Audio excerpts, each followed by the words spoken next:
Hello everyone, welcome back to the channel. अगर आप भी यूपीआई का बहुत ज़्यादा यूज़ करते हैं, पैसा रिसीव करते हैं या पेमेंट करते हैं, तो आपको इनकम टैक्स या जीएसटी से नोटिस आ सकता है। यूपीआई ऐप्स का यूज़ करने से पहले कुछ बातों को ध्यान में रखना बहुत ज़रूरी है और आज के वीडियो में हम आपको यूपीआई से रिलेटेड कंप्लीट डिटेल देने वाले हैं। आइए एक नज़र डाल लेते हैं कि आज के वीडियो में हम क्या क्या बातें डिस्कस करेंगे। यूपीआई के थ्रू ट्रांजैक्शन करने की लिमिट क्या है एज पर बैंक्स और as per income tax act. अगर आप अपने फ्रेंड से मनी रिसीव कर रहे हैं ई वॉलेट के थ्रू तो उस पर इनकम टैक्स के क्या रूल्स हैं। अगर आपको कैशबैक या रिवॉर्ड पॉइंट्स मिल रहे हैं यूपीआई पेमेंट करने पर तो उस पर इनकम टैक्स के क्या रूल्स हैं। अगर आपको एम्प्लॉयर से गिफ्ट वाउचर मिलता है तो क्या उस पर टैक्स लगता है। और अगर आपको अपनी फैमिली या फ्रेंड से कोई गिफ्ट वाउचर मिलता है तो उस पर क्या कोई इनकम टैक्स लगता है। इसके अलावा अगर आप एक शॉपकीपर हैं और आप अपना ज्यादातर पेमेंट यूपीआई के थ्रू ही रिसीव करते हैं तो आपको किन बातों का ध्यान रखना है। साथ ही जो लोग अपने ही बैंक अकाउंट से अपने ही बैंक अकाउंट में ट्रांसफर करते रहते हैं मनी को कैशबैक अर्न करने के लिए, उनके लिए इनकम टैक्स के क्या रूल्स हैं। ये सारी बातें आज की वीडियो में डिस्कस करेंगे। साथ ही एंड में आपको हम कुछ सजेशंस भी दे रहे हैं जिससे आप यूपीआई ट्रांजैक्शन पर इनकम टैक्स या जीएसटी नोटिस से बचे रहें। तो चलिए स्टार्ट करते हैं आज का वीडियो। यूपीआई यानी कि यूनिफाइड पेमेंट इंटरफेस स्टार्ट किया गया था ईयर 2016 में और इसे रेगुलेट करता है NPCI, national payment corporation of India. RBI के थ्रू रेगुलेट किया जाता है। बहुत ही safe and secure payment mode है। ऑब्वियसली आरबीआई रेगुलेट कर रही है तो सेफ है। यूपीआई एप्स का यूज इस समय बहुत ज्यादा होने लगा है क्योंकि इसमें आपको कैशबैक मिलता है, रिवॉर्ड्स पॉइंट मिलते हैं और यहाँ पर मनी इंस्टेंटली ट्रांसफर भी हो जाती है। आपको नेट बैंकिंग की तरह इसमें बेनिफिशियरी को ऐड नहीं करना पड़ता। इंस्टेंट मनी ट्रांसफर एप्स हैं और इंडिया के अंदर जो बहुत पॉपुलर यूपीआई एप्स इस समय चल रहे हैं उनमें है गूगल पे, फोन पे, पेटीएम, भीम ऐप, अमेजॉन पे एक्सेट्रा और भी काफी सारे एप्स आ चुके हैं। तो सबसे पहले बात करते हैं कि यूपीआई के थ्रू ट्रांजैक्शन करने पर आपको कितनी लिमिट है, कितना अमाउंट आप यहाँ पर ट्रांसफर कर सकते हैं एक दिन के अंदर। अगर हम इनकम टैक्स या जीएसटी की बात करें तो यहाँ पर कोई भी लिमिट नहीं है। इनकम टैक्स या जीएसटी ऐसा कुछ भी नहीं कहता है कि आप सिर्फ इतना पैसा एक दिन के अंदर ट्रांसफर कर सकते हैं। आप जितना मर्जी उतना पैसा रिसीव करें या जितना मर्जी उतना आप ट्रांसफर करें, कोई भी लिमिट नहीं है एज पर इनकम टैक्स या फिर जीएसटी। अगर हम बैंक्स की बात करें तो बैंक्स ने यहाँ पर लिमिट बना रखी है। अगर आप यूपीआई के थ्रू पेमेंट करते हैं तो यहाँ पर डे की लिमिट 1 लाख रुपए की है और आरबीआई ने बैंक्स को ये भी फैसिलिटी दे रखी है कि वो खुद भी अपनी लिमिट को फिक्स कर सकते हैं। जैसे कि कुछ बैंक्स ने 1 लाख रुपए की लिमिट फिक्स कर रखी है, कुछ बैंक्स ने 50,000 की लिमिट फिक्स कर रखी है और कुछ बैंक्स में 20 या 25,000 की लिमिट ही है कि आप पर डे इतना पैसा यूपीआई के थ्रू ट्रांसफर कर सकते हैं। अगर आपकी एक बैंक की लिमिट खत्म हो गई पर डे की तो आप अपना दूसरा बैंक यूज कर सकते हैं मनी ट्रांसफर के लिए। लेकिन यहाँ पर बैंक्स ने लिमिट को फिक्स किया हुआ है 1,50,000, 25,000 एंड इसी तरह से सभी बैंक्स ने यहाँ पर फिक्स कर रखा है। इसके बाद बात करते हैं कि money received from friends, relatives and others through e wallet. अगर आप यूपीआई के थ्रू बहुत ज्यादा पैसा रिसीव करते हैं, पैसा रिसीव करना इन द सेंस दो कारण हो सकते हैं। या तो आप कोई बिजनेस कर रहे हैं जिसमें आप कमीशन अर्न करते हैं, आप किसी और का पैसा अपने अकाउंट में लेते हैं और फिर उसे फर्दर ट्रांसफर करते हैं और आप उस पर कमीशन अर्न करते हैं 2 या 3% का। तो या तो आप कोई बिजनेस कर रहे हैं और या फिर दूसरा कारण भी होता है कि लोग अपने फ्रेंड सर्किल में या फिर अपने रिलेटिव से पैसा लेकर उसे फर्दर ट्रांसफर करते हैं। या फिर अगर आपके फ्रेंड के या रिलेटिव के पास कैश अवेलेबल नहीं है तो आप कैश में पेमेंट कर देते हैं और अपने रिलेटिव से या फ्रेंड से मनी यूपीआई के थ्रू अपने अकाउंट में ट्रांसफर करवा लेते हैं। तो इस तरह का काम अगर आप कर रहे हैं, पैसा रिसीव कर रहे हैं अपने अकाउंट में, तो आपके पास प्रॉपर जस्टिफिकेशन होना चाहिए। आपको प्रॉपर डॉक्यूमेंट्स मेंटेन करके रखने होंगे इसके लिए, क्योंकि अगर ये जो टर्नओवर है आपका, जो आप पैसा रिसीव कर रहे हैं, ये आपका टर्नओवर माना जाएगा। और अगर ये आपका टर्नओवर 40 लाख रुपए से एक्सीड हो जाता है पूरे साल भर में तो आपको जीएसटी डिपार्टमेंट से नोटिस आ सकता है कि आपका टर्नओवर 40 लाख से एक्सीड हो गया है, तो आपने अभी तक जीएसटी के लिए अप्लाई क्यों नहीं किया है। अब यहाँ पर आपका क्वेश्चन आएगा कि जीएसटी डिपार्टमेंट को ये कैसे पता चलेगा कि हमारा टर्नओवर 40 लाख से एक्सीड हो गया है। क्योंकि जब आपके अकाउंट में बहुत ज्यादा ट्रांजैक्शंस होते हैं तो आपका बैंक खुद इनकम टैक्स डिपार्टमेंट और जीएसटी डिपार्टमेंट ये इन्फॉर्मेशन सबमिट कर देता है कि आपका टर्नओवर इतने से एक्सीड हो चुका है। और अगर आपने अपनी इनकम टैक्स रिटर्न फाइल नहीं की हुई है तो आपको इनकम टैक्स से भी नोटिस आ सकता है कि आपके अकाउंट में इतने ज्यादा ट्रांजैक्शंस हो रहे हैं, इतना पैसा रिसीव हो रहा है, इतना पेमेंट हो रहा है, लेकिन आपने अपनी इनकम टैक्स रिटर्न फाइल क्यों नहीं की है। तो अगर आप फ्रेंड्स या रिलेटिव्स की हेल्प करने के लिए इस तरह का काम करते हैं तो इसे बंद कर दें, क्योंकि इसमें प्रॉब्लम आपको होने वाली है इन फ्यूचर। क्योंकि ये बात आपको पता है कि आप हेल्प कर रहे हैं, लेकिन इनकम टैक्स डिपार्टमेंट या जीएसटी डिपार्टमेंट कुछ अलग तरह से सोचता है। वो इसे फाइनेंशियल पॉइंट ऑफ व्यू से देखता है। उसे सिर्फ इतना ही दिख रहा है कि आपके अकाउंट में पैसा आ रहा है और आप अपनी ना तो इनकम टैक्स रिटर्न फाइल कर रहे हैं और ना ही आप जीएसटी का कोई डॉक्यूमेंट फाइल कर रहे हैं। इन केस आपने फाइल किया भी है तो उसमें आप उसे एज अ टर्नओवर नहीं दिखा रहे हैं। क्यों नहीं दिखा रहे हैं, ये आपको प्रॉपर जस्टिफिकेशन देना होगा अगर आपके पास इनकम टैक्स से कोई नोटिस आ जाता है। तो अगर फ्रेंड्स और रिलेटिव्स की हेल्प करने के लिए आप इस तरह का काम कर रहे हैं तो आपके पास प्रॉपर डॉक्यूमेंट होने चाहिए। अगर आप गिफ्ट ले रहे हैं तो आपके पास गिफ्ट डीड हो। लोन सेटलमेंट कर रहे हैं तो आपके पास सेटलमेंट नोट होना चाहिए। और बिना वजह कभी भी किसी का पैसा अपने अकाउंट में रिसीव करके कैश पेमेंट ना करें। इससे आपको फ्यूचर में इनकम टैक्स या जीएसटी से प्रॉब्लम हो सकती है। अगर आप कमीशन के लिए पैसा लेते हैं तो आपको इस तरह से नहीं करना है। आपको प्रॉपर चैनल के थ्रू जाना है। आपको आरबीआई पेमेंट गेटवे में रजिस्ट्रेशन करवाना है और तभी आपको ये कमीशन वाला बिजनेस करना है।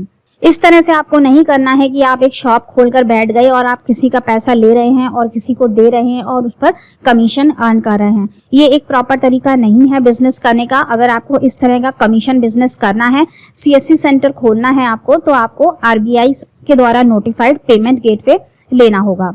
इसके बाद बात करते हैं इनकम टैक्स के rules on cashback and rewards.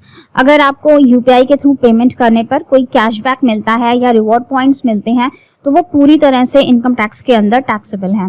अगर ये कैशबैक और रिवॉर्ड पॉइंट्स आपके पूरे साल भर में 50,000 रुपए से ज्यादा एक्सीड कर जाते हैं 50,000 रुपीज, तो ये टैक्सेबल है under section 56 subsection 2 of the income tax act. और इसे आप कहाँ शो करेंगे? इनकम फ्रॉम अदर सोर्सेज में इसको आपको शो करना है कि आपको कितना कैशबैक और रिवॉर्ड पॉइंट्स रिसीव हुए हैं ड्यूरिंग द ईयर, और ये पूरी तरह से टैक्सेबल होंगे। इसके बाद बात करते हैं गिफ्ट वाउचर्स की। अगर आपको अपने एम्प्लॉयर से यूपीआई के थ्रू गिफ्ट वाउचर मिलता है और उसकी वैल्यू 5,000 रुपए से ज्यादा की है तो वो फुल्ली टैक्सेबल है under section 3 subsection 7 subsection 4 of the income tax act. इसी तरह से अगर आपको फैमिली या फ्रेंड्स से गिफ्ट वाउचर मिलता है तो ये पूरी तरह से टैक्सेबल है अगर इसकी वैल्यू 50,000 रुपए से ज्यादा हो जाती है।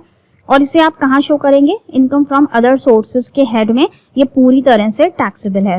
अब बात करते हैं शॉपकीपर्स की, जो कि यूपीआई के थ्रू पेमेंट रिसीव करते हैं। तो जितना भी पेमेंट आप रिसीव कर रहे हैं, आपके अकाउंट में आ रहा है, वो सारा का सारा आपका टर्नओवर है। लेकिन ऐसा नहीं है कि इस पूरे टर्नओवर पर आपको इनकम टैक्स देना होगा।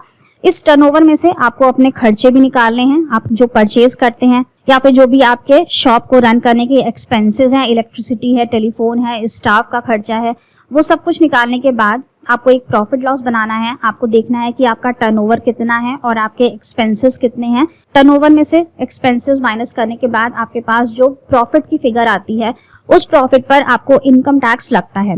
इसके लिए आप ITR 4 फाइल कर सकते हैं। ITR 4 में हम प्रिजम्पटिव बेसिस पर अपना प्रॉफिट डिक्लेयर करते हैं। तो जितना भी आपका टर्नओवर है, जो ऑनलाइन मोड से आपका टर्नओवर हो रहा है, उसका 6% आप एज अ प्रॉफिट दिखाकर अपनी इनकम टैक्स रिटर्न फाइल कर सकते हैं। अगर आप कमीशन का बिजनेस कर रहे हैं तो जितना भी आपको टर्नओवर मिल रहा है, जितना भी पैसा आपको रिसीव हो रहा है, वो आपकी इनकम नहीं है। आप जो कमीशन उस पर अर्न कर रहे हैं वो आपकी इनकम है।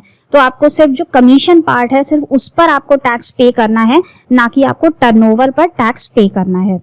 शॉपकीपर्स के बाद वो लोग जो अपने ही अकाउंट से मनी ट्रांसफर करते रहते हैं कैशबैक के लालच में, उन लोगों के केस में यहाँ पर कोई भी इनकम टैक्स के रूल्स नहीं है, क्योंकि ये उनका टर्नओवर नहीं है। वो अपने ही अकाउंट से अपने दूसरे अकाउंट में ट्रांसफर कर रहे हैं पैसा, तो इस पर कोई भी इनकम टैक्स नहीं लगता है। लेकिन ऐसे पैसा ट्रांसफर करने पर आपको जो भी कैशबैक या रिवॉर्ड्स पॉइंट अर्न हो रहे हैं, वो आपके पूरी तरह से टैक्सेबल हैं section 56 subsection 2 of the income tax act, और आपको इनकम फ्रॉम अदर सोर्सेज में उसको दिखाना चाहिए। चलिए अब बात कर लेते हैं कुछ प्रिकॉशनरी मेजर्स की जो आपको लेने चाहिए अगर आप इनकम टैक्स या जीएसटी से कोई प्रॉब्लम फेस नहीं करना चाहते हैं। सबसे पहले तो अगर आप कमीशन बेसिस पर बिजनेस कर रहे हैं, किसी का पैसा लेते हैं और कहीं ट्रांसफर करते हैं, तो आपको आरबीआई के द्वारा ऑथराइज्ड मनी ट्रांसफर गेटवे ले लेना चाहिए। ये एक प्रॉपर तरीका है कमीशन वाला बिजनेस करने के लिए। इस तरह से आपको नहीं करना है कि आप एक शॉप खोलकर बैठ गए और अपनी मर्जी से किए जा रहे हैं, पैसा रिसीव किए जा रहे हैं, किसी को दिए जा रहे हैं और कमीशन अर्न कर रहे हैं। तो इस तरह से अगर आप कर रहे हैं तो ये एक रॉन्ग वे है। आपको प्रॉपर वे के थ्रू चलना है जिससे कि फ्यूचर में आपको इनकम टैक्स से कोई भी नोटिस ना आए, कोई भी प्रॉब्लम ना हो। इसके बाद अगर आप बिजनेस पर्पस के लिए अपने अकाउंट को यूज कर रहे हैं तो आपको सेविंग अकाउंट के थ्रू नहीं करना है। आपको अपना एक करंट अकाउंट ओपन करवा लेना है और आपके जितने भी बिजनेस ट्रांजैक्शंस हैं वो आपको करंट अकाउंट के थ्रू ही करने हैं। सेविंग अकाउंट और करंट अकाउंट दोनों में ही लिमिट है। अगर आप सेविंग अकाउंट में 10 लाख रुपए से ज्यादा के ट्रांजैक्शंस कर देते हैं तो आपका बैंक इनकम टैक्स को रिपोर्ट कर देता है, लेकिन करंट अकाउंट में ये लिमिट 40 लाख रुपए की है। 40 लाख तक आप ट्रांजैक्शंस कर सकते हैं, कोई प्रॉब्लम नहीं है, इनकम टैक्स को कोई भी रिपोर्टिंग नहीं जाती है। 40 लाख से एक्सीड करता है तो आपका बैंक इनकम टैक्स को रिपोर्ट कर देता है। इसके बाद यूपीआई ट्रांजैक्शंस आप जानते हैं ऑनलाइन ट्रांजैक्शंस हैं, तो ये सारे रिपोर्टेड रहते हैं इनकम टैक्स डिपार्टमेंट को, इसलिए आप कुछ भी यहाँ पर हाइड नहीं कर सकते हैं। आपने जो भी प्रॉफिट अर्न किया है या जो भी ट्रांजैक्शंस किए हैं यूपीआई के थ्रू, जैसे कि म्यूचुअल फंड में इन्वेस्टमेंट करना या फिर फिक्स्ड डिपॉजिट्स में इन्वेस्टमेंट, तो ये सब आपको अपने आईटीआर में डिस्क्लोज करने होंगे। अगर आप अपने आईटीआर में डिस्क्लोज नहीं कर रहे हैं तो आपको इनकम टैक्स से नोटिस आ सकता है। इसके बाद अगर आप किसी से गिफ्ट ले रहे हैं तो आपके पास गिफ्ट डीड जरूर होनी चाहिए। अगर आपके पास गिफ्ट डीड नहीं है और आपका केस स्क्रूटनी में आ जाता है तो ये जो पैसा है ये आपका टर्नओवर मानकर इस पर इनकम टैक्स लगा दिया जाएगा। इसी तरह से अगर आप लोन का सेटलमेंट कर रहे हैं, आपने पास्ट में किसी को पैसा दिया था और अब आपको रिसीव हो रहा है, तो उसके लिए भी आपके पास अपने डेटर से एक रिटन नोट होना चाहिए कि आप ये पैसा क्यों रिसीव कर रहे हैं।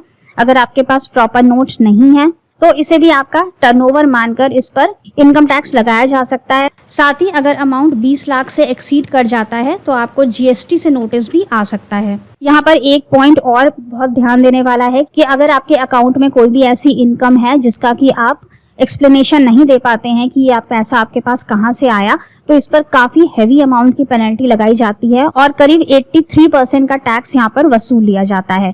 यानी कि अगर आपके अकाउंट में 1 लाख रुपए ऐसे मिल गए जिसका आप एक्सप्लेनेशन नहीं दे पा रहे हैं तो आपका 83,000 उसमें से टैक्स में चला जाता है या पेनल्टी में चला जाता है और बहुत ही कम अमाउंट आपके पास बचता है। इसलिए जो भी पैसा आपको रिसीव हो रहा है उसका प्रॉपर नोट जरूर रखें जिससे कि आप इनकम टैक्स ऑफिसर को सेटिस्फाइड कर सकें कि ये आपका टर्नओवर नहीं है या ये आपकी इनकम नहीं है, ये पैसा आपको इस मकसद से रिसीव हुआ था। इसके बाद अगर आपका टर्नओवर एक्सीड कर जाता है 20 लाख से या 40 लाख से, 20 लाख की लिमिट है इन केस ऑफ सर्विसेज अगर आप सर्विसेज प्रोवाइड करते हैं और 40 लाख की लिमिट है अगर आप गुड्स एंड सर्विसेज प्रोवाइड करते हैं, तो आपको जीएसटी रजिस्ट्रेशन के लिए अप्लाई जरूर कर देना है। और इसके बाद एक जो बहुत जरूरी काम आपको करना है वो है file your income tax return and disclose transactions and income. आपको अपना इनकम टैक्स रिटर्न जरूर फाइल करना है और यूपीआई के थ्रू आप जितना भी पेमेंट कर रहे हैं या जो भी आपको इनकम अर्न हो रही है वो आपको डिस्क्लोज जरूर करनी है। इनकम टैक्स रिटर्न फाइल करने का ये मतलब बिल्कुल भी नहीं होता है कि अगर आप इनकम टैक्स रिटर्न फाइल करेंगे तो आपको टैक्स देना ही है। इनकम टैक्स रिटर्न फाइल करने का सिर्फ इतना मतलब है कि आप अपनी इच्छा से अपने ट्रांजैक्शंस को डिस्क्लोज कर रहे हैं, भले ही उस पर टैक्स लग रहा हो चाहे ना लग रहा हो। छोटे बिजनेसमैन जिनका टर्नओवर 50 लाख रुपए से कम का है उनके लिए ITR 4 की फैसिलिटी है। वो प्रिजम्पटिव बेसिस पर अपना प्रॉफिट दिखा सकते हैं। आपका जो भी टर्नओवर हो रहा है उसका 6% आप प्रॉफिट डिक्लेयर कर सकते हैं। 6% से कम का डिक्लेयर करेंगे तो आपके लिए ऑडिट कंपलसरी हो जाएगी। 6% तक डिक्लेयर कर सकते हैं, ऑडिट भी कंपलसरी नहीं है और उस 6% प्रॉफिट में से आप फर्दर डिडक्शंस भी क्लेम कर सकते हैं। अगर आपने 80C से लेकर के 80U तक में कोई भी इन्वेस्टमेंट्स किए हुए हैं, LIC पॉलिसी है, सुकन्या समृद्धि योजना है या NPS में निवेश है, इस तरह के जितने भी इन्वेस्टमेंट्स हैं अगर आपने वो भी किए हुए हैं तो इस प्रॉफिट में से आप उन्हें भी घटा सकते हैं। इसके साथ ही आपको 87A का रिबेट भी मिल जाता है और आपका इनकम टैक्स निल हो जाता है। तो आप अपनी ITR जरूर फाइल करें और डिस्क्लोज कर दें सारे ट्रांजैक्शंस जिससे कि इन फ्यूचर आपको इनकम टैक्स या GST से कोई भी नोटिस ना आए, कोई प्रॉब्लम ना हो।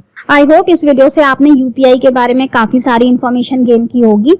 अगर फिर भी आपकी कोई क्वेरी रह जाती है तो आप नीचे कमेंट बॉक्स में हमसे जरूर पूछेगा या फिर अगर आप किसी पर्टिकुलर टॉपिक पर वीडियो चाहते हैं तो हमें नीचे कमेंट बॉक्स में जरूर बताइएगा। वीडियो अच्छा लगा हो तो चैनल को सब्सक्राइब जरूर कर लीजिएगा, वीडियो को लाइक कर दीजिएगा, दूसरों के साथ इसे शेयर कर दीजिएगा। Thank you so much for watching this video. Stay safe and healthy. Bye bye.